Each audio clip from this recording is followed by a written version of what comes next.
Hola, soy el doctor Eduardo Vilchi Chaparro. El día de hoy veremos la ética en investigación e integridad científica, parte uno. Entre los objetivos de aprendizaje es que ustedes podrán implementar los principios éticos de su actuar profesional, impulsando el respeto a los derechos y dignidad humana, y también analizar la importancia de los comités de ética en investigación, así como lineamientos nacionales como internacionales. Los cuatro aspectos claves que hablaremos en esta plática es la ética, principios éticos, comité de ética y normatividad. La ética viene de la palabra ethos, que significa en griego carácter, hábito o destino, que es lo que define a la condición humana. Por lo tanto, la ética es la reflexión o la acción que se lleva a cabo pensando por nuestra propia cuenta, razonando y cuidando el no dañar a nadie. Y como sabemos, la ciencia es universal para que los programas de investigación sean exitosos o que realmente tengan una aplicación para la resolución de los problemas en la salud. Y bueno, la verdad no es exclusiva de ninguna cultura, tiempo o lugar, sino que de alguna manera es inherente a la naturaleza del ser humano. Y los investigadores no deben tener intereses particulares en los resultados de la investigación. Otro concepto importante es la deontología, que es el enfoque de la noción del deber. También deriva del griego del deon, que significa deber, y proporciona una guía para la acción en lugar de concentrarse en el carácter personal, sobre todo en actos y legislaciones. También tenemos un concepto importante que es el consecuencialismo, donde Johann Stuart Mill propone un utilitarismo consecuencialista que se refiere o establece una gradación del placer. Los placeres corporales, por ejemplo, se clasifican por debajo de los estéticos e intelectuales de acuerdo a esta teoría, donde él reconoce dos actos o dos clases utilitaristas. Primero, per se el acto, que considera el cálculo hedonista caso por caso, midiendo la totalidad y la utilidad de cada elección individual que se haga, o también por principios donde se busca medir la utilidad de la sociedad en la adopción de determinadas normas. ¿Cuáles son los requisitos para una investigación que tenga un valor o utilidad social, con validez científico, una selección equitativa de la muestra, un balance favorable del beneficio-riesgo, una evaluación independiente, consentimiento informado, que respete a los pacientes y que se declaren los conflictos de interés? Por lo tanto, al hacer una revisión cronológica de los principios éticos, encontramos que hay ciertos paradigmas y tenemos fechas fundamentales.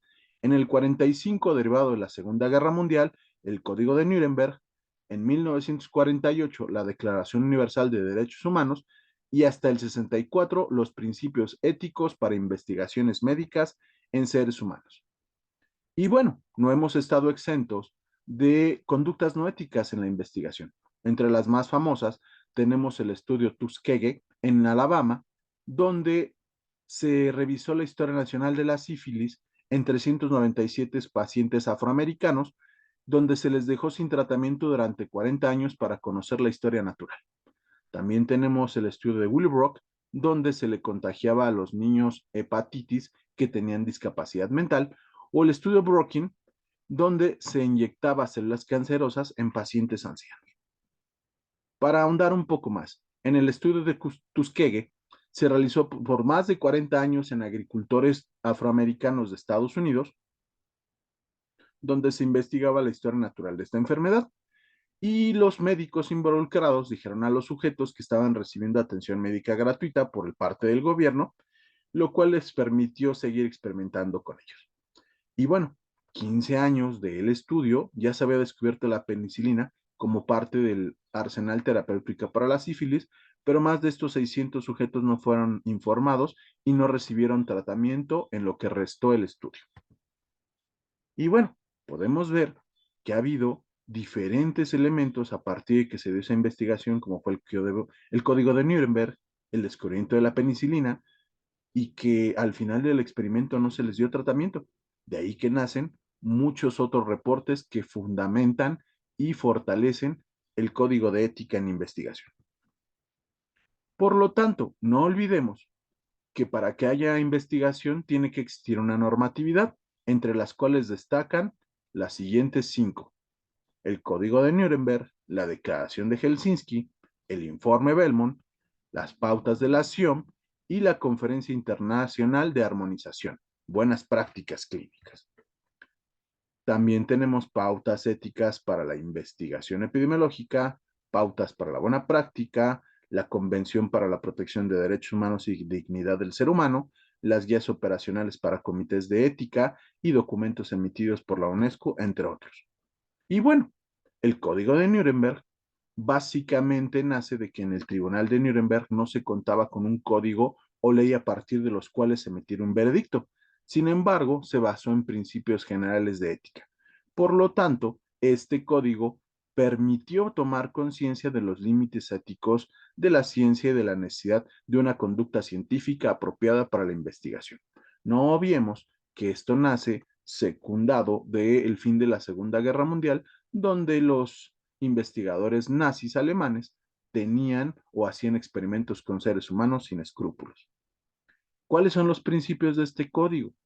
Que tiene que haber un consentimiento voluntario e informado, que el experimento debe aspirar a resultados positivos, que debe estar justificado, que el experimento debe realizarse de tal manera que se evite el sufrimiento, lesiones físicas o mentales, y que no debe llevarse a cabo ningún experimento que implique riesgo o presencia de lesiones permanentes discapacitantes. Que los riesgos no deben superar a los beneficios, que se deben hacer preparativos para reducir riesgos en el experimento, que el personal involucrado esté completamente capacitado, que los sujetos de experimentación tengan la libertad de retirarse y que el investigador debe detener el experimento si se descubre que mantenerlo implica un peligro. Y bueno, también de ahí nació la Comisión Nacional para la Protección de Sujetos Humanos de Investigación Biomédica del Comportamiento, que se denominó en el 78 en Estados Unidos el Informe Belmont. ¿Qué contenía este informe? La distinción entre práctica e investigación, que se establecieran los principios éticos básicos como es la autonomía, beneficencia, no maleficencia y justicia, y que en su rubro de punto de vista aplicativo, la creación de consentimiento informado, evaluación de riesgo-beneficio y la selección de sujetos de estudio. Y bueno, para recordar cuáles son los principios éticos aplicados a la investigación clínica, está la autonomía, está la beneficencia, la no maleficencia y justicia, entre las cuales destaca tener un consentimiento informado, creación de la relación del beneficio o un riesgo favorable, la corrección metodológica de un estudio, el uso de placebos, la competencia del equipo investigador, la selección equitativa de la muestra y el valor de utilidad social, entre otros. Bueno, espero que te haya servido esta pequeña revisión. Te invito a que revises los materiales anexos que tenemos en nuestros contenidos académicos y nos vemos en un siguiente video. Saludos.